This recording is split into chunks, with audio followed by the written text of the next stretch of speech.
pas se souvenir de toi, quoi, tu vois. Direct en jeu, Radio Insolite, bonjour à tous et bienvenue. Je retrouve Retrève qui vient il y a quelques instants de me dire que j'étais un personnage très particulier. Je ne suis pas particulier, je suis moi-même. Je veux qu'on m'aime comme... Non, je veux qu'on m'aime pour ce que je suis. Je m'aime, la personne la plus importante, c'est... Bonjour Audrey. Bonjour, bonjour Qu'est-ce que Alain.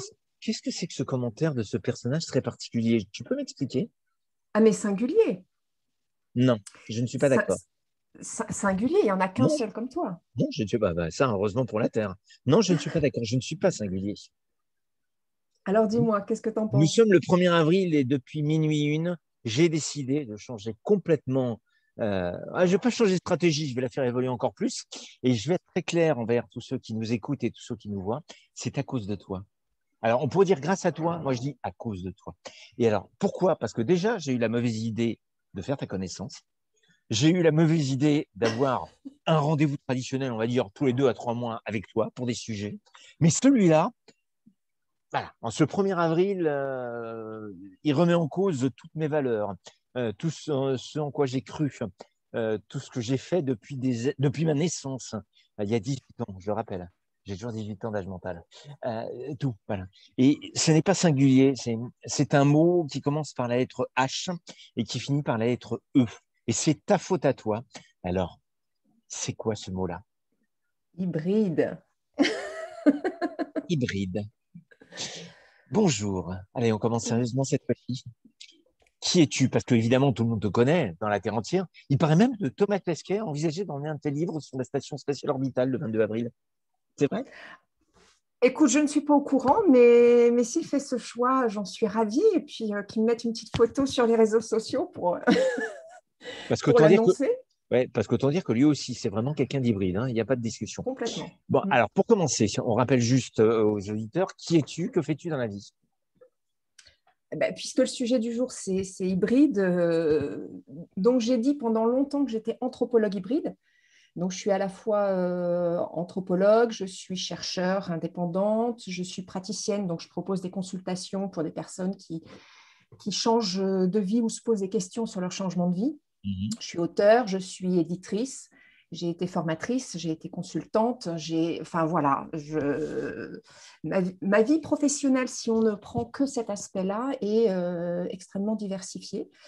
Et, et j'ai pas l'intention de m'arrêter, c'est-à-dire que il y aura peut-être encore des activités qui se rajouteront, d'autres qui partiront au fur et à mesure des années. Je fais en fonction des envies et des circonstances du moment. Pour coller à l'actualité, si on va dire, il était une fois. On va dire, il était une fois. Ah, vas-y, j'écoute, il était une fois. Dans la ville de Foix, un marchand de foie qui vendait du foie. Il était une fois. Alors, ce qui est très. Alors, il était une fois une invitation pour un entretien le 1er avril pour parler Je vais bien, tout va bien. Et Oui, et c'était il y a une quinzaine de jours. c'était il y a une quinzaine de jours. Et là, je dois Trois dire petits... que ce matin, Attends, j'ai mis il y a 15 jours, 3 petits points. Et maintenant, tu dis ce matin, vas-y. ce matin, je me dis, c'est. On peut dire je vais bien, tout va bien, j'en sais rien. On peut dire je ne vais pas bien, mais tout va bien. On peut dire je vais bien, mais tout ne va pas bien. On peut dire aussi je ne vais pas bien et tout ne va pas bien. Je ne sais pas comment est-ce qu'on Bon, peut dire. on va s'adapter, hein, souple et ancré, comme Justement, mon bouquin précédent. alors justement, pour parler de ton livre, je tiens à signaler un petit détail, parce que vous me voyez tourner les yeux et tout, c'est que j'avais tout calé sur la tablette et la tablette, elle vient de s'arrêter. Donc là, je suis en impro total, mais c'est bien, ça a un côté positif et tout. Donc vous inquiétez pas, il y a des fois où je baisserai un peu les yeux, c'est normal, parce que j'ai quand même récupéré, et j'ai donc la première partie du livre que tu viens de sortir sur l'éloge des métiers hybrides, et la première chose, c'est Il était une Celui-là. fois. Voilà. Euh, Est-ce qu'avec ce qui vient de se passer hier soir à 20 h, on doit dire qu'il va falloir, alors non pas s'adapter, non pas s'inventer, mais réussir à sortir de notre enveloppe corporelle pour faire encore mieux que mieux et dépasser ses limites et devenir hybride? Alors, dépasser ses limites, sortir de son enveloppe corporelle, j'en sais rien du tout. En tout cas, ce qui est clair, c'est qu'il va falloir prendre soin de soi. Ouais, d'accord. Prendre soin de soi. Et donc, prendre soin de soi, s'écouter, écouter la petite voix, écouter les ras-le-bol, écouter ce qui nous fait du bien, prendre en compte ce qui nous épuise pour prendre soin de soi et sachant que les personnes hybrides ou touche à tout, hein, enfin, c'est ce que j'appelle les touches à tout, on est nombreux, on est très très nombreux. Je pense que ça concerne vraiment beaucoup de monde. Voilà, de se dire, il est temps il est temps de s'écouter et vu ce qui se passe en ce moment et qui continue, là depuis l'annonce d'hier, c'est peut-être justement le moment idéal pour continuer de faire l'état des lieux, de se poser des questions sur, voilà, qu'est-ce que je mets de côté, qu'est-ce que je change, comment je m'y prends et d'y aller, voilà, de se lancer dans quelque chose de nouveau, de dire non quand c'est nécessaire de dire non, de dire oui même quand on a peur de dire oui jusqu'à maintenant, mais oser le faire aujourd'hui. En fin de compte, ce qu'il y a de bien dans ce qui se passe, en ce moment, c'est que en fait, ce qui avant pouvait empêcher les personnes d'agir parce qu'elles étaient prises dans un confort, dans une routine, dans des certitudes, dans de la convention, etc. Aujourd'hui, tout est tellement folklorique, farfelu, Hybride, insolite. Voyons. que, que ce qui retenait les personnes, enfin les personnes, Ouais, une très grande certaines majorité. personnes, voilà, Une grande majorité. j'ai pas les proportions, mais quand même beaucoup de monde, de se dire oui, j'aimerais bien faire autrement, mais c'est pas raisonnable. Et puis là, voilà, ça serait inconscient, ça serait pas raisonnable, il y aurait trop de risques. Voilà. On est quand même dans une société qui nous a habitués à penser en termes de confort, Mhm. de limitation de risques, de certitude. Voilà. Et là, justement, avec cette explosion, on en revient à réintégrer la notion d'incertitude dans notre quotidien. Et donc,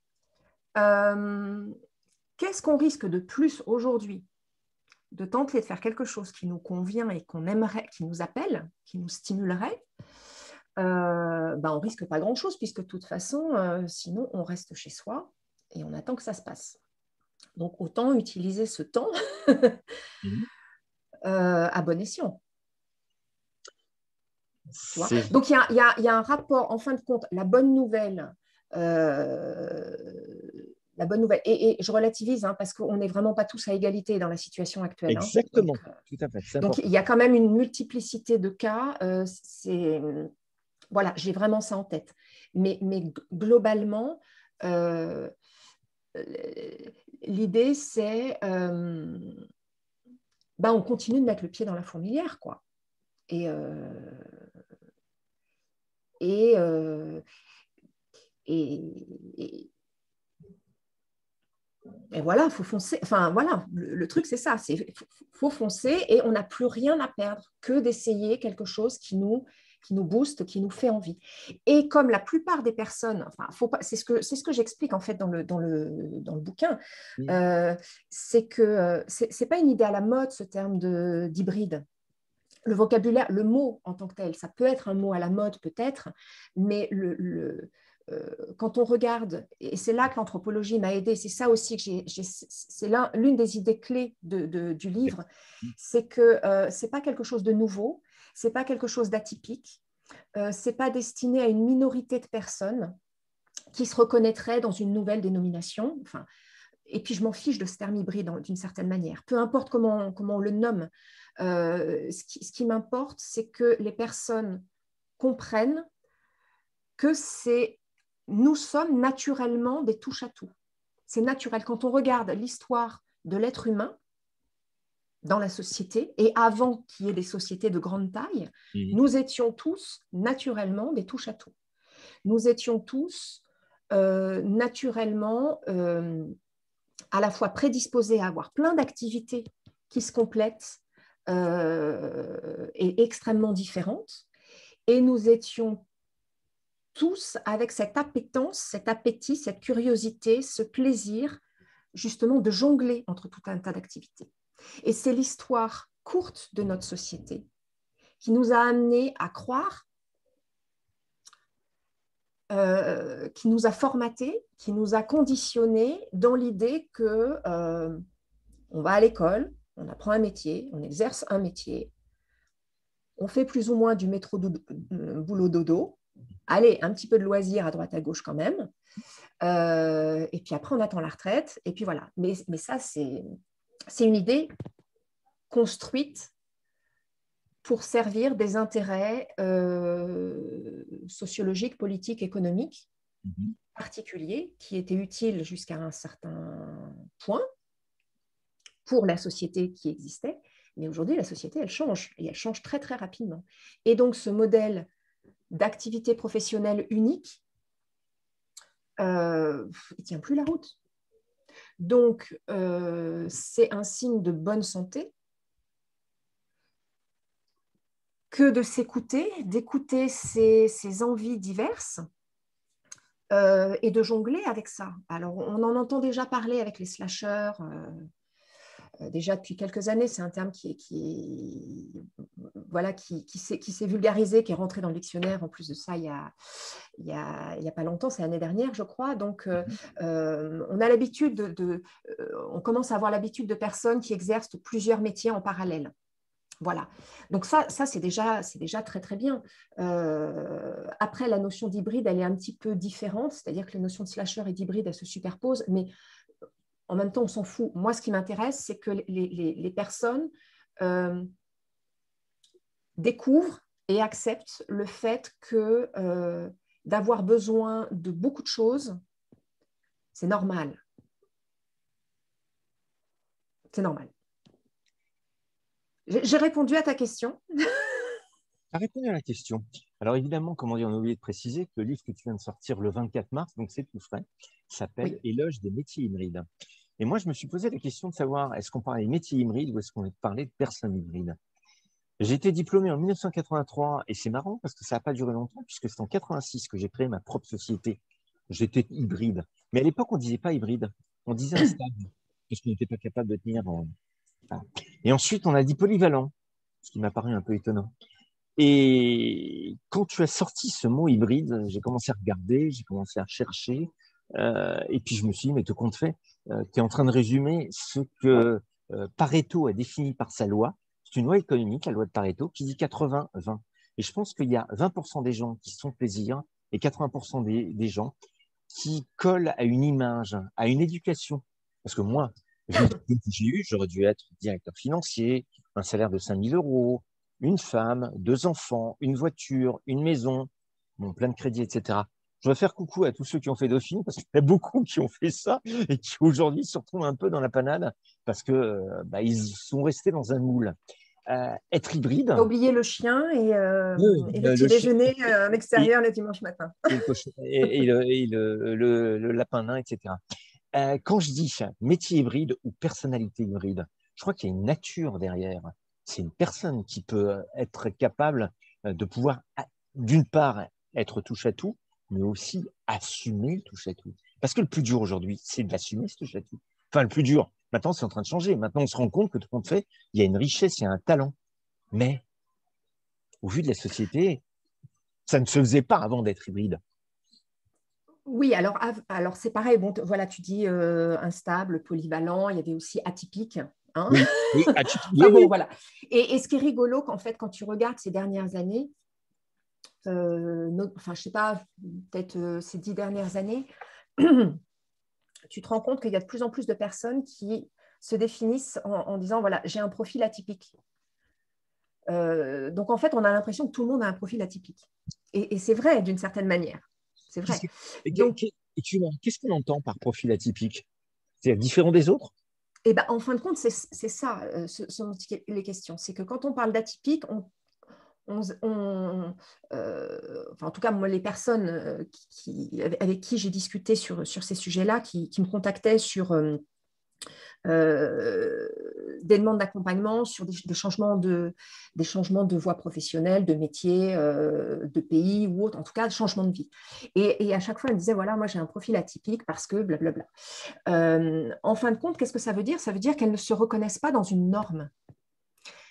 La norme, c'est pas ce qui est normal. La norme, c'est la masse. La masse au sens quantitatif du terme. J'entends les moutons de Panurge, hein. Excuse-moi. Oui, mais il n'y a pas là-dedans, il n'y a pas la masse, c'est-à-dire ce qui rentre dans une norme, ce qui rentre dans la catégorie de la majorité de la population. Hein. C'est simple, c'est très neutre, hein, ce que je dis là. J'aime bien ton verbal. Oui, mais voilà, c'est ça. J'aime bien ton verbal. Donc, C'est-à-dire que je ne peux pas. Voilà. voilà. Hein? Hein, donc, et on est conditionné pour rentrer dans des normes. Alors, il y a des normes uniques et puis il y a des normes un petit peu plus diversifiées, mais on est conditionné pour ça. Un exemple extrêmement frappant, c'est à l'école. Quand on est à l'école maternelle, on nous apprend à colorier. Il ne faut surtout pas dépasser le Ah trait. oui, d'accord, j'ai compris. D'accord. Tu vois? Il ne faut surtout pas dépasser. Donc ça, on est déjà dans des prémices de conditionnement. Tu vois, tu rentres dans la case et tu n'en sors pas. Tu ne dépasses pas. Il ne faut pas dépasser. Là où, par exemple, moi, enfant, ce qui m'intéressait, c'était de relier les éléments. Ce n'était pas de colorier, c'était de faire des ponts entre. Mmh. Et donc, quand on parle de profil atypique, instable, etc., c'est-à-dire, il s'agit de personnes qui n'arrivent pas, alors pour plein de raisons différentes, n'arrivent pas à rester dans une catégorie particulière dans le temps. C'est-à-dire, elles peuvent y rentrer, mais ça ne va pas durer longtemps. Ou alors, elles y rentrent, mais elles sont toujours un petit peu en décalage. Ou alors, enfin voilà, il y a plein de variétés possibles de cas. Et c'est pour ça, en fait, que moi, je parle de touche-à-tout ou d'hybride. C'est que c'est important d'avoir des normes parce que c'est ça qui permet de structurer les sociétés. Enfin, je veux dire, s'il n'y avait aucune règle, aucune norme, aucun conditionnement, ce serait la zizanie, ce serait juste impossible. Donc, on est obligé d'avoir ce type de fonctionnement-là. Sauf que, et c'est important qu'il y ait une masse critique, hein, qui est une majorité de personnes qui se contiennent dans ces normes-là. Mais se contenir ne veut pas dire ne pas bouger, ne pas en bouger et ne pas faire évoluer ce qui existe. Une société, c'est comme un individu, c'est comme n'importe quel être vivant. Une société, c'est vivant. Donc, ça naît, ça grandit, ça vieillit, ça meurt. Il y a un cycle de vie. Alors, il y a des types de sociétés qui durent beaucoup plus longtemps. Il y en a d'autres qui ont des vies très courtes. Mais voilà. Et donc, au-delà de cette majorité de personnes qui suivent les règles, voilà, il y a tout un tas de personnes qui ont une tendance plus importante. Alors, ça va être des défricheurs, ça va être des avant-gardistes, ça va être des créatifs, ça va être des artistes, ça va être des inventeurs, ça va être des contestataires, ça va être... Enfin, voilà, ça prend une diversité importante de formes. Et eux, qu'est-ce qu'ils vont faire, en fin de compte? Ils vont venir questionner ce qui existe déjà pour le faire évoluer. Et donc, n'importe quelle société vit avec cet équilibre entre des personnes qui respectent les règles et des personnes qui bousculent un petit peu pour les faire évoluer. Alors, parfois, elles le font évoluer avec délicatesse, parfois, c'est avec beaucoup de brutalité, mais qui le font évoluer. Et individuellement, on est exactement comme ça. C'est-à-dire qu'on peut prendre la personne la plus contestataire et atypique qui soit, elle a une partie de conditionnement qui obéit aux règles. Voilà. Donc, on a, nous, cette ambivalence-là aussi à l'intérieur de nous. On a une partie de nous qui, dans plein de domaines, va correspondre au conditionnement, obéir. Et il y a, pour chacun de nous, c'est pour ça que je ne sais pas si, par rapport à ce que tu disais, la loi de Pareto 80-20, moi, je n'ai pas de proportion dans la tête, j'en sais rien du tout. Ce que je sais, c'est qu'au niveau individuel comme au niveau de la société, on doit jouer avec cette complémentarité il y a une partie de nous qui a besoin d'être structurée par des normes, des conditionnements, des règles à suivre, et il y a une partie de nous qui a besoin de mettre le pied dans la fourmilière et de faire évoluer les choses. Et donc, c'est de ça dont il est question. Et ce qui se passe pour chacun individuellement fait écho avec ce qui se passe dans la société. Et la société nous amène aussi à nous bouger nous-mêmes. Tu vois, il y a vraiment un jeu de ping-pong entre ce qui se passe individuellement et collectivement. Donc, quand on regarde historiquement, nos ancêtres étaient tous des hybrides. J'allais te dire, qu'est-ce qui s'est passé? Okay, parce que ton deuxième chapitre, alors c'est difficile de ne pas dévoiler le livre, hein, parce que je me suis régalé. Hein. Autant dire que chaque chapitre, j'ai dû lire 4 ou 5 fois, parce que c'était tellement... Mais dans ton chapitre 2, tu Parce mets que ce n'était pas compréhensible ou... Non, parce que j'ai lu d'abord, ensuite j'ai lu ce qu'il y avait entre les lignes, et après j'ai lu ce qu'il y avait derrière les lignes. Et c'est tellement riche. Je me suis pris ça en pleine figure. Hein. Je vais jouer franc jeu et tout, et ça a été très rapide. Moi, j'ai lu le livre, et un quart d'heure plus tard, j'ai appelé mon associé, je lui ai dit, ça y est, j'ai trouvé le truc. En 2021, le 29 février, on a sorti notre slogan toute vérité est bonne à dire. En 2020, en 2021, on change la stratégie, comment dire, et on va plus loin. Direct en jeu devient une radio connectée, hybride. Leurs enjeux, agence événementielle devient une agence événementielle hybride. Et moi-même, je me suis reconnu dans ce terme hybride. Et ce que je veux dire, c'est difficile je veux pas trop en dire sur le livre, mais dans ton deuxième chapitre, tu mets métier hybride d'hier, d'aujourd'hui et de demain. Qu'est-ce qui s'est passé? Alors, je donne un autre exemple. J'étais hier avec Massimo, notre pizzaiolo du quartier de Charpennes à Villeurbanne. Et alors, c'est quand même un type un peu italien sur les bords. Et il me disait, mais on espérait ne pas vivre la Troisième Guerre mondiale, mais là, on l'a vu, la guerre, puisqu'il l'a dit, le chef, hein, le général en Ah, je ne chef. sais pas, je n'ai pas entendu Ah bah, il a dit, non, bah, le il a dit, terme. il y a 4-5 mois, nous sommes en guerre, donc résultat, il faut Ah qu'on oui, s'enferme, etc. d'accord. Voilà. Mais est-ce que c'est la pandémie, est-ce que c'est ce coronavirus qui a fait qu'on s'est dit, allez hop, on y va? Qu'est-ce qui s'est passé? Parce qu'avant, il y a eu des choses, tu parlais un peu d'histoire. On est en 2021 quand même, zut, comment ça se fait qu'on ait changé? Est-ce que ça a toujours été comme ça? Parce qu'il y a même des gens, pardon, nous, à Lyon, on a quand même vécu la peste, on a quand même vécu pas mal de choses. On se dit, ce n'est que, euh, pas un calque, mais on ne refait que ce qu'on a déjà vécu par le passé. Parce qu'il y a eu des coronavirus auparavant, dans les années passées, dans les siècles passés en France. Quel Alors, était le déclic? Pourquoi est-ce que l'être humain, il a décidé comme ça de se dire, tiens, allez, maintenant, je me donne le droit? Parce que ça, c'est quand même ça. je ne suis pas sûre de comprendre ta question. Le déclic, il est par rapport au fait que on vive avec une majorité de métiers non hybrides ou le déclic, il est par rapport au J'y Covid? vais, j'ai envie de changer. Là, il y a une expression qui est très claire, j'ai envie de changer. Je ne veux plus rester dans ce cadre, dans ce moule, dans cette norme. Je ne veux plus être limité. Je veux pouvoir vivre ma vie, entre guillemets. Alors, qu'est-ce qui s'est passé? D'abord, je pense qu'il n'y a pas qu'un seul facteur. Hein. C'est une agrégation de différents facteurs qui, cumulés, amplifient le phénomène.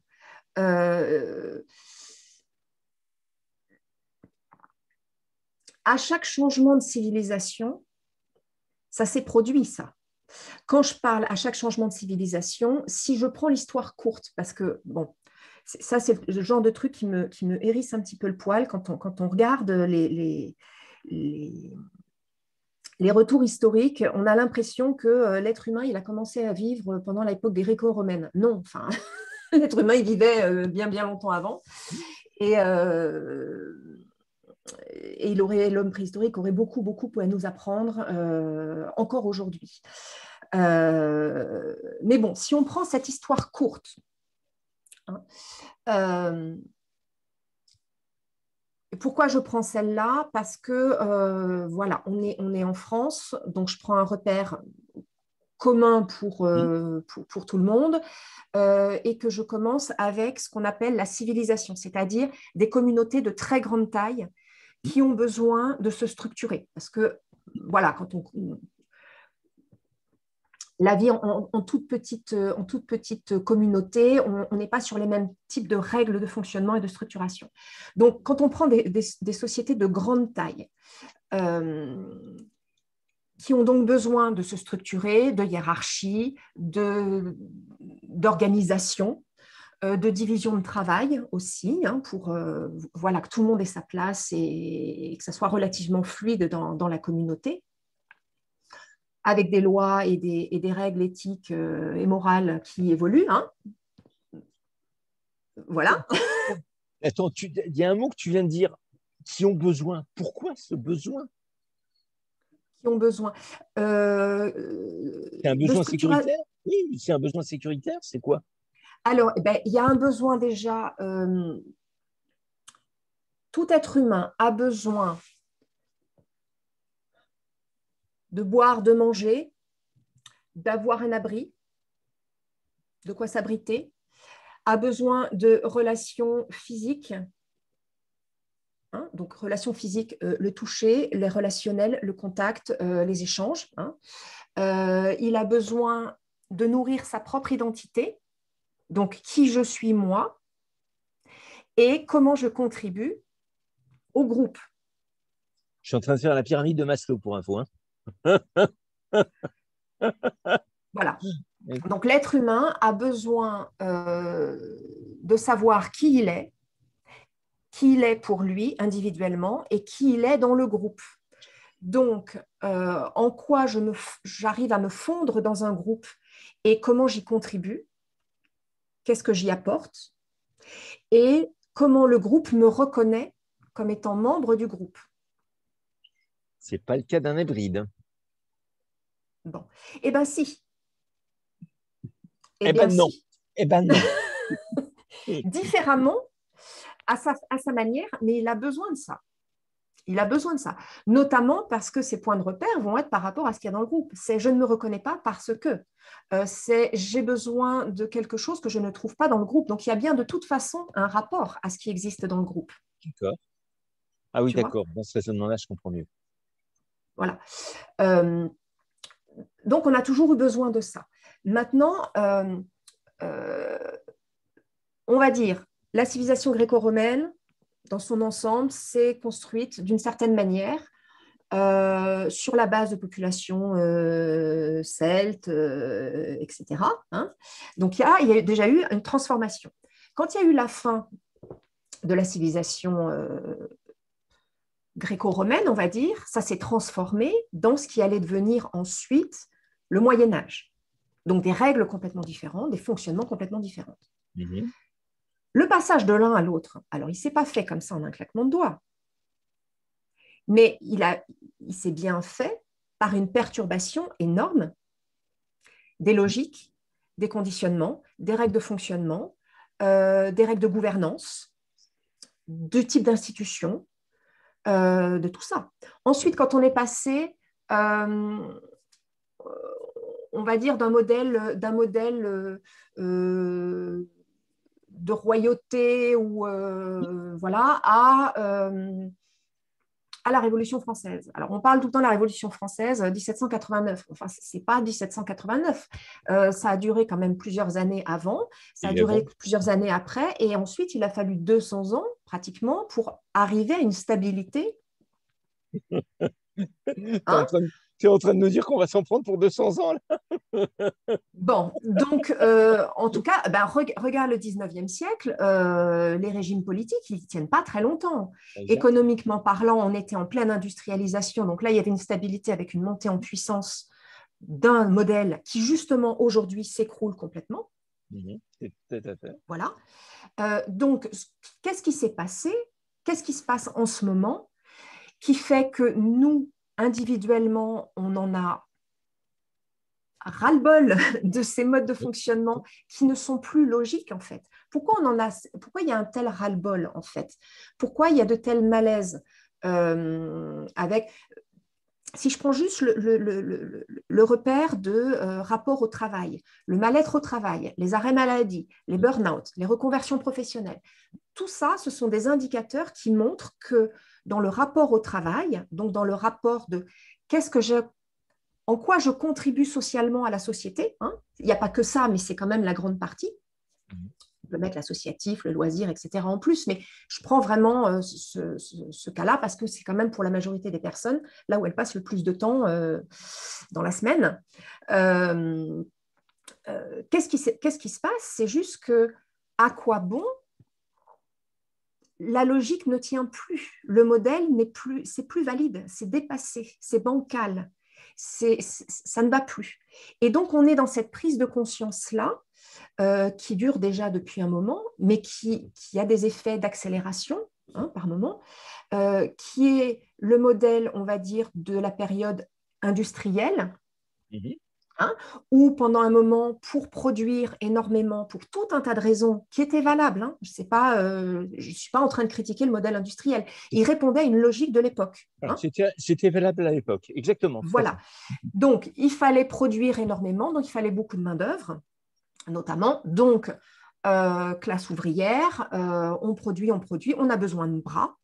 Alors après, avec tout ce qui a amené des progrès en termes avec le taylorisme, le fordisme, etc., donc pour améliorer les conditions de production. Et puis après, on est passé à un passage où du besoin de bras, de main-d'œuvre physique, on est passé à un besoin de cerveau. Et c'est là qu'on arrive dans la société de services, majoritairement de services. Alors grâce notamment à la robotisation qui a fait qu'il y a eu un transfert. Enfin, voilà, il y a plein de critères qui rentrent en ligne de compte. Ce n'est pas le sujet aujourd'hui. Mais donc, on arrive à une société de services où, pour beaucoup, se pose la question de ça sert à quoi réellement, parce qu'on a besoin de tous ces services-là, où se pose la question aussi il y a une telle gestion du travail qui fait que pour beaucoup de personnes, ils passent plus de temps à remplir des tableaux de bord qu'à faire réellement leur travail, hein, avec une bureaucratisation énorme, aussi bien dans les administrations que dans les entreprises privées, hein, voilà, ce que David Graeber avait très bien expliqué avec ses bullshit jobs dans son livre il y a quelques années. Donc, on en est vraiment sur une quête de sens. Ce dont il est question, c'est tout ce qu'on fait là, on est pris dans une machine infernale qui nous happe, qui ne nous nourrit pas, qui ne nous stimule pas, qui ne nous aide pas à nous déployer, mais qui nous vide petit à petit. Donc, ça nous épuise vraiment en profondeur, intimement. Et en plus de ça, le travail que l'on fournit ne fait pas de sens ou très peu de sens ou de moins en moins de sens. Ou alors, on ne le voit pas, on ne le sent pas, on ne le perçoit pas. Et donc, c'est ça qui se passe en ce moment. Pourquoi il y en a de plus en plus qui se bousculent un petit peu, qui se reconvertissent, qui se posent des questions, qui se mettent à leur compte avec des statuts, des propositions différentes ou qui en ont simplement ras-le-bol et qui changent de dénomination comme toi, tu viens de l'annoncer, parce que justement, il y a un besoin viscéral, criant, de se dire j'ai besoin de sens dans mon quotidien. J'ai besoin de sens. Et donc, c'est un signe de bonne santé, c'est-à-dire, enfin, moi, je trouve que c'est un signe de bonne santé, c'est-à-dire que c'est justement le constat que ça déconne complètement, donc il faut reprendre les choses en main pour se ressaisir. Il y a un truc que j'ai pourtant du mal à comprendre, c'est ton chapitre 4. Le titre, il est « Choisir de ne pas choisir ». Ça va carrément l'opposé de ce que tu viens de dire. Alors, non, mais là, tu décontextualises. Je m'explique. En fait, ce livre, je l'ai écrit pour plein de raisons différentes et chacun y trouvera ce qu'il a envie d'y trouver. Je voulais surtout pas en faire quelque chose de type guide pratique ou mode d'emploi ou autre, parce que d'abord, il y a déjà plein de bouquins qui existent. Alors, c'est pas sur la notion hybride, mais c'est sur la notion multipotentielle, sur la notion slasher, sur la notion... voilà. Donc, je voulais pas faire quelque chose qui est déjà vu, on va dire, hein, ça ne sert à Mhm. rien. Il y a de très bons bouquins qui existent, donc ça ne sert à rien d'en refaire un autre de la même manière. Ce qui m'intéressait, c'était de mettre à disposition certains messages que moi, j'ai pu recevoir en face à face avec une partie de ma clientèle. Euh, qui justement me disait, voilà, moi j'ai été voir un tel, j'ai été coachée par telle personne, j'ai lu des bouquins, j'ai été voir des marketeurs sur comment faire pour lancer mon activité ou pour me faire connaître, voilà, pour changer de vie, changer d'activité professionnelle. Et, euh, et moi, je leur disais, voilà, vous avez envie de faire quoi? Et donc, ils commençaient, parce que je sais pas, je les attire en plus de ça, a priori. Donc, voilà, j'ai envie de faire ça, ça, ça, ça, ça et ça. Je fais, bah, c'est super. Et ils me disent, bah oui, mais nous, ce qu'on nous a dit, c'est que fallait choisir. Tu en fais d'abord un, puis après, si ça fonctionne, tu te mets au deuxième sujet, et puis si ça fonctionne, tu te mets au troisième sujet, mais il ne faut surtout pas tout commencer en même temps. Et moi, je ne suis pas d'accord avec ça. Et je ne suis pas d'accord d'un point de vue théorique, c'est je ne suis pas d'accord pour l'avoir moi-même expérimenté et pour en avoir moi-même discuté avec tout un tas de clients qui m'ont dit, voilà, j'ai tenté de lancer mon activité dans tel domaine, mais ça n'a pas marché. Donc là, je voudrais relancer quelque chose, mais je ne sais pas comment m'y prendre. Et je leur ai dit, mais si vous vous limitez, si vous choisissez une cible particulière, une activité particulière, et que vous vous engagez dedans, alors que vous avez une curiosité qui s'ouvre comme ça, et que vous avez besoin d'aller du coq à l'âne pour trouver votre propre cohérence, pour trouver votre propre logique, parce que c'est votre mode de fonctionnement, et ben à nouveau, vous rentrez dans une case. C'est pas parce que, par exemple, vous allez vous mettre à votre compte et avoir une activité unique que ça va vous convenir. Parce que vous rentrez à nouveau dans quelque chose de process, de procédural, où il faut avoir fini l'étape A pour passer à l'étape B. Et puis ensuite, vous allez passer à l'étape C. Ça fonctionne très bien pour certaines personnes. Mais quand on est touche à tout, on a besoin de partir dans toutes les directions en même temps, parce que c'est en partant dans toutes les directions en même temps qu'on arrive à trouver notre fil conducteur unique, qu'on arrive à avoir cette motivation qui reste alimentée en permanence. Et donc, je leur disais, vous faites ce que vous voulez, de toute façon, c'est elles qui ont le pouvoir de décision. Moi, je suis juste là pour leur poser des questions et les faire réfléchir sur ce qui leur convient le plus. Mais ce que je leur disais, c'était, et si vous partiez vraiment dans ces 3-4 directions, en sachant qu'elles ne vont peut-être pas toutes fonctionner à la même vitesse, et il y en a certaines qui vont peut-être être abandonnées, mais ce n'est pas grave, parce que le temps que vous en abandonnez une autre, vous allez avoir 4 idées nouvelles qui vont apparaître. Donc, de toute façon, vous aurez toutes vos activités en parallèle. Et ça, c'est un retour qui me revenait sans arrêt. C'est la première fois que quelqu'un me dit ça. Et je dis, ben, je ne suis certainement pas la seule à dire ça. N'empêche que ça me semble important de coller au mode de fonctionnement de chacun. Et donc, si la personne a un mode de fonctionnement diversifié, vraiment en arborescence, c'est important que ça continue. Moi, j'ai essayé pendant un moment de ne faire que du conseil en entreprise. Ça m'a gonflé. J'ai essayé pendant un moment de ne faire que de l'accompagnement individuel. Gonflé. Ça m'a gonflé. Et c'était pas le contenu de ce que je faisais qui était fatigant ou épuisant. C'était pas ça. C'était juste que c'était trop limitant pour mon besoin personnel de mise en perspective, de curiosité, de comparaison, voilà. Et c'est donc en cumulant différents aspects. Aujourd'hui, c'est en cumulant de la recherche, en cumulant de l'écriture, en cumulant des interviews, en cumulant des consultations individuelles, en cumulant tout ça, que j'arrive à trouver mon équilibre. Alors, par moment, il y a un peu plus de ci, par moment, il y a un peu plus de ça, peu importe. Donc, choisir de ne pas choisir, c'était justement pour dire, quand on vous dit de choisir et de faire d'abord A, ensuite B, ensuite C, ben, si pour vous, ça ne résonne pas à l'intérieur, eh ben, choisissez pas et faites tout en même temps.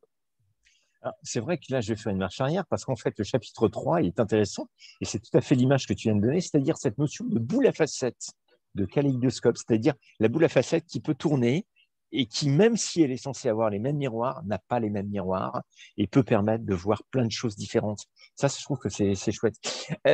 Est-ce que quand tu as écrit le livre, tu l'as écrit d'un coup? Tu l'as écrit dans un contexte particulier? C'est quoi les coulisses? Alors, les coulisses, j'avais l'intention d'écrire sur le sujet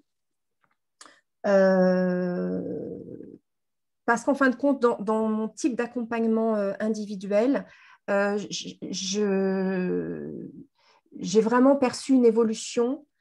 Et là où auparavant, les personnes qui venaient me contacter venaient explicitement parce qu'elles étaient en reconversion professionnelle ou en réflexion professionnelle ou pour des sujets internationaux, expat, retour au pays, etc.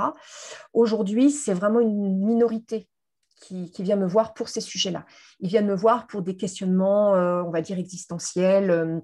Voilà, qu'est-ce que je dois faire? Enfin, pas qu'est-ce que je dois faire. Oui. Est-ce que c'est vraiment bon pour moi de me lancer comme ça? Est-ce que je passe pas à côté de quelque chose? J'ai besoin de mieux me connaître, etc. Donc moi, j'ai perçu ça dans ma clientèle et je me suis dit, j'ai besoin de transmettre certains messages clés de toute cette période où je travaillais quasi exclusivement sur de l'accompagnement de reconversion professionnelle. Donc, il y avait cette envie-là. Et puis, ce bouquin, je voulais l'écrire plus tard, en fait, parce que j'avais commencé à en écrire un autre.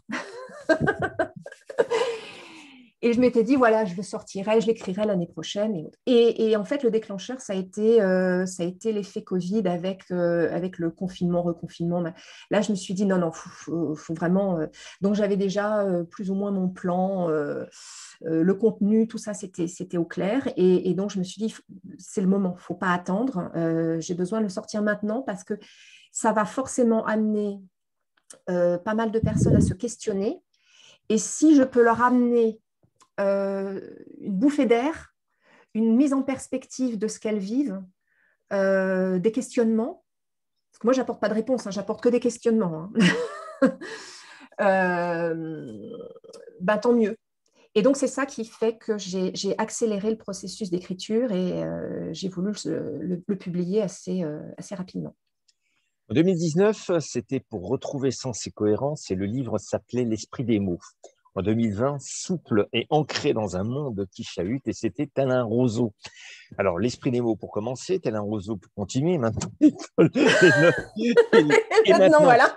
l'éloge des métiers hybrides. Il y a une progression. Ils sont. Alors, c'est marrant parce que pour avoir découvert les trois, j'ai l'impression qu'on peut le lire dans tous les sens. 1, 2, 3, 3, 2, 1. 1, 3, 2, 2. C'est incroyable. Mais il y a une liaison, il y a un point commun entre les trois. Oui, alors, mais ça, c'est vraiment à l'image de… vraiment à l'image de ce que je fais. Hein. On prend dans n'importe quel sens. Il y a des passerelles dans tous les sens. Je rappelle qu'elle a dit que j'étais atypique, que j'étais unique, que j'étais… Voilà. Elle s'est permis de me dire, voilà, je ne lui ai pas répondu sur qui tu étais toi. Non, mais j'ai bien conscience que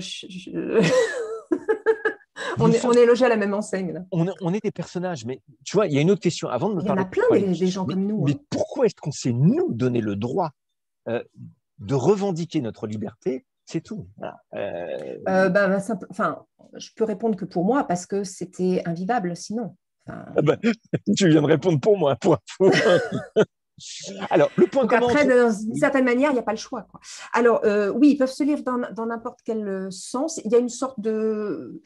il n'y a pas forcément de progression. Ce sont des portes d'entrée différentes sur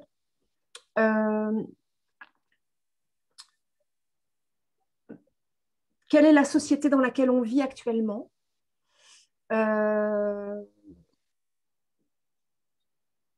Qu'est-ce qu'on peut faire de cette société? Qu'est-ce qu'on peut faire de nous-mêmes? C'est-à-dire, enfin voilà, essayer d'y voir plus clair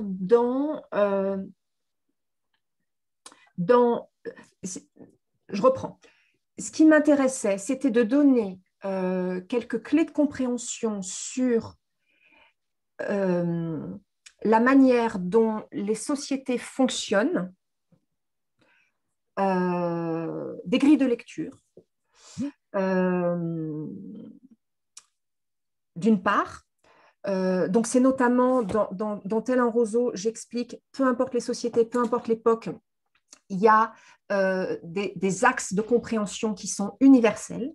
Donc si on est au clair là-dessus, ça nous donne déjà une stabilité, des points de repère, des balises. Donc ça, c'est important. Être au clair sur on vit dans quel type de monde, c'est quoi qui est invariable. Et donc, comment est-ce qu'on peut se positionner par rapport à ça? Donc ça, c'était une première perspective. Et une deuxième perspective dans ces 3 bouquins, c'est de montrer que ce que l'on prend comme étant évident, voilà, le monde est comme ça, tu ne pourras pas le changer. Mais je l'ai entendu combien de fois, ce truc, cette phrase-là. C'est comme ça, c'est pas autrement. Ben si, ça peut être autrement, parce que ça a été autrement.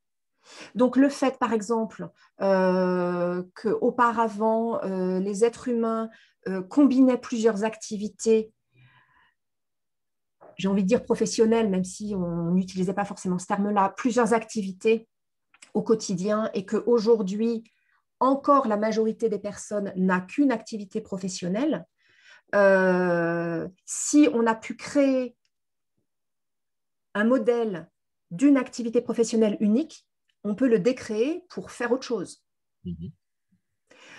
Si certains mots, dans l'esprit des mots, si certains mots sont complètement galvaudés aujourd'hui, le fait de savoir d'où ça vient, comment ça a évolué, ça permet de se ressaisir de ça pour faire évoluer les choses dans l'autre sens. C'est-à-dire de ne pas se faire embarquer par un monde où on pourrait se sentir happé, avalé, mais reprendre du pouvoir d'agir, c'est-à-dire reprendre, voilà, non, ça, je ne suis pas d'accord. Et amener les personnes à réfléchir et à être en capacité d'agir. Alors, je sais bien que ce n'est pas pour tout le monde forcément, que tout le monde n'en a pas forcément envie. Moi, chacun fait ce qu'il veut. En tout cas, je pars du principe que si ce sont des sujets qui m'intéressent, qui m'animent, ça va forcément intéresser aussi d'autres personnes. Et donc, c'est ça le truc, c'est de se dire, ce n'est pas une fatalité de vivre dans la société dans laquelle on vit, et on peut être acteur, contributeur d'un changement de cette normalité, faire en sorte qu'il y ait une autre normalité ou des normalités autres qui se mettent en place. Alors, on ne va pas tous être des Gandhi ou des Mandela, c'est pas ça, mais on n'a pas forcément besoin de faire des grandes choses pour changer le quotidien de tout le monde, quoi. Ça peut être avec juste notre environnement très proche et notre satisfaction personnelle de se dire non, là-dessus, ça ne me convient pas. Là-dessus, j'ai une problématique viscérale qui fait que je ne peux pas me sentir enfermée de telle manière. Là, j'ai une problématique éthique parce que je ne suis pas d'accord avec ça. Et de pouvoir voilà, se positionner et dire les choses. J'ai l'impression aujourd'hui, si tu veux, c'est comme si on était dans une société où on avait pris l'habitude, si tu veux, j'ai l'impression qu'on est des hommes OGM. Oui, c'est ça, exact. Et moi, je dis non, quoi. Il faut revenir aux céréales. Non, complètement. Tu vois? Oui, tout à fait. Donc c'est ça mon truc, c'est de dire attention, regardez ce qui se passe. Si on ne fait rien, ça sera que de l'OGM. Donc, ceux qui veulent, ceux qui peuvent, voilà, il y a possibilité de sortir de ce système OGM et de revendiquer, de réhabiliter. C'est pour ça que je parle beaucoup de réhabilitation, de réhabiliter quelque chose de plus sain. Pour moi, c'est vraiment parvenir à une qualité de vie plus saine, individuellement et collectivement. Direct en jeu Radio Insolite avec Audrey Chapouf et son livre qui vient de sortir le 24 mars sur les métiers hybrides. Je vous rappelle que le 18 avril est une date très symbolique pour nous depuis plus de 6 ans. Je vous rappelle aussi que cette date du 18 avril, si vous voulez savoir ce que c'est, vous n'avez qu'à regarder sur votre agenda quelle est cette fête. Cette fête qui est devenue européenne. Et je tiens à faire un petit clin d'œil à Jacques Lang qui nous a aidés là-dessus. Jacques Lang a créé la fête de la musique qui est aujourd'hui internationale. Et là, on a une fête particulière. Moi, je voudrais finir. Alors, je veux te remercier, Audrey, parce que tu es capable aussi bien d'exprimer ton envie, de t'adapter à des questions et parfois des questions très inattendues. Et la dernière, elle est simple, elle est insolite. Ah, Je vais d'accord. toutes les questions. Est-ce que tu vas m'embarquer? Qu'est-ce que tu leur as fait? Qu'est-ce qu'ils ont fait pour que tu leur fasses un truc pareil? Est-ce que tu te sens coupable parfois? Alors, il, c'est qui? C'est la page 7.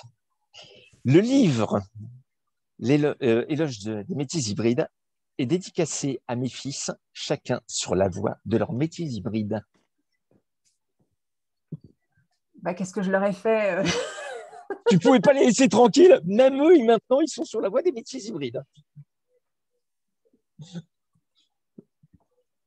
Avec ma posture critique, si tu veux, c'est difficile d'avoir des enfants Normaux. non critiques. Normaux. Esprit critique, voilà. Esprit critique, te laisse pas faire, cherche toujours à comprendre et ne te satisfait pas de ce qu'on appelle être une évidence. Questionne les évidences. Donc forcément, voilà, j'en ai un de 22, un de 15 et ouais, bon, voilà quoi. Tu n'aurais pas dû donner cette réponse parce que là, je suis un peu inquiet de ce qui va t'arriver. Ah non, non, non, mais c'est... Tu t'imagines le je nombre suis de extrêmement personnes. confiante. Ah, mais tu t'imagines le nombre de personnes qui vont envie d'avouer, qui vont avoir envie de te rencontrer, de t'appeler, juste pour t'appeler maman. Ah non, c'est bon. Refais-moi mon éducation. Non, non, non, non, non, non, non. Comment est-ce qu'on fait pour retrouver tes livres? Comment est-ce qu'on fait pour te retrouver? C'est quand ta prochaine conférence? Alors, ma prochaine conférence, alors j'ai une conférence en avril à Colmar. Je n'ai pas encore toutes les infos, mais voilà, en présentiel. 4 semaines, hein, je te rappelle. Donc, logiquement, avril, on en est jusqu'au 25 Écoute, avril. c'est pour ça, on va voir ce qui se passe. D'accord. On va voir ce qui se passe par rapport à ça. On peut me retrouver sur mon site internet www.audreychapeau.com, sur les réseaux sociaux, Facebook et LinkedIn. Pour mes livres, on peut les commander en librairie. Le plus simple, le plus rapide, c'est d'aller directement sur mon site et je les envoie moi-même rapidement. Et puis, voilà, il y a plusieurs interviews qui vont venir, qui sont prévues, interviews écrites, interviews télé ou radio aussi qui sont prévues. Donc, j'annonce ça sur les réseaux sociaux au fur et à mesure. Voilà. Bon, ben, donc si vous ne savez pas comment faire pour vous occuper pendant ces 4 semaines à venir, pour ce week-end de Pâques, eh ben, vous pouvez vous payer un beau Il y a cadeau. 3 bouquins. Il y en En a 3. plus, profitons en commandant plusieurs livres. En fait, il y a les frais de port qui sont limités et donc voilà, économie d'échelle. Donc profitez-en. Et je suis certain que si vous lui demandez, elle peut même vous dédicacer son propre livre à elle. En plus, Voilà. Et ça peut faire un beau cadeau. Non, la Saint-Valentin, c'est passé. Qu'est-ce qu'il y a? Bon, la fête des mères, pourquoi pas? La fête des pères, pourquoi pas? Bon, eh bien, mais il n'y écoute, a pas besoin d'occasion pour se faire plaisir avec des bouquins. oui, ça c'est joliment dit pour clôturer. Je voulais te remercier, te souhaiter plein de bonnes choses. Et merci à toi. Et puis à très, très vite. Et bravo pour ton nouvelle activité hybride. Ah non, c'est les activités continuent, mais on va se. Non, mais la dénomination, tu vois. Mais ça, je le dois. Si vous ne connaissez pas, hein, si vous demandez pourquoi, vous inquiétez pas, vous la verrez apparaître à partir du 18 avril constamment, parce qu'on va reprendre même un certain nombre d'éléments qu'elle a cités. Mais c'est vrai que là, je te dois un très beau cadeau quand même de ce concept-là. Merci à toi. Merci.